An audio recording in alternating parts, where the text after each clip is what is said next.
हाय सांग मैंने welcome to my new blog. आज मोर स्पेशल मेनू थिला चकुड़ी चिकेन पुअर डिमांड रे से ता बापा सहित जाए चिकेन धरिक आसला आने मत देला मामा ने चिकेन रोषे मुझे नहीं धुआ धुई कर तेल हलदी गोल रखीदी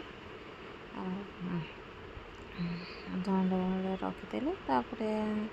रोषे करी सब मसला से आलू मोर कटा अच्छी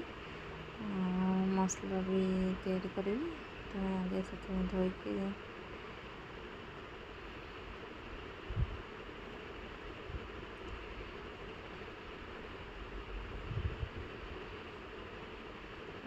पुअर डिमांड माने हाथ तो कड़े देवाई पड़े तो फर्स्ट सोर्ष तेल हलदी गोलौची गोलैकी टे समय रखिदेवी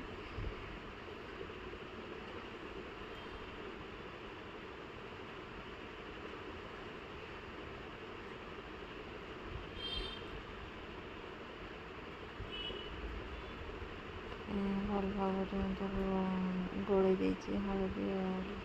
तेल को गोटे कड़े रखिदेवी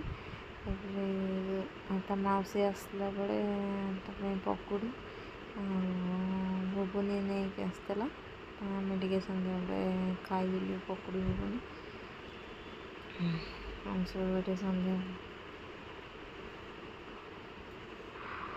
सन्ध्या भोक लगी सन्ध्यार स्नाक्स टे भल लगे सका भी समस्ते मिसिकी पकुड़ी घुगुनी खाई नेलु आड़े मो पुआ तो क्लिप मारिक तो माउस सजे पकई मोर खाई सारापर मो रोषे घर चल पड़े आलू मोर आसवापर मसला भी मुझे रेडी कर देसी से तेल थी तादे गोटा मसला दे पियाज दे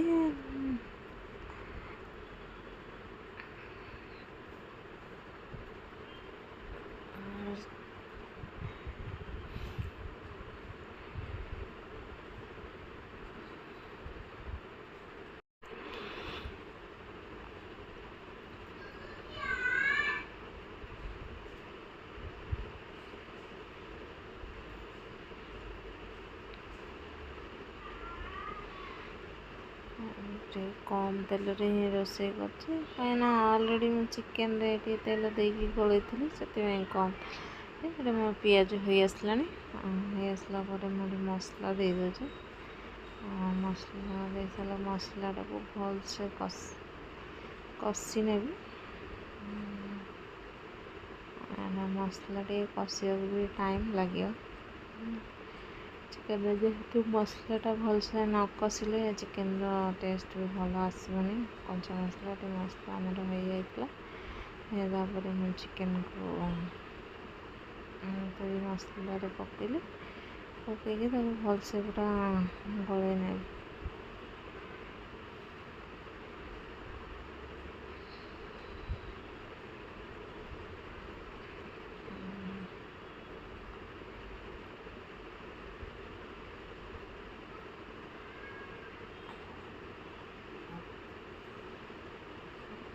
भलसे तो गोल के मसला तो ढांकीदेवी टे भलसे कषि हो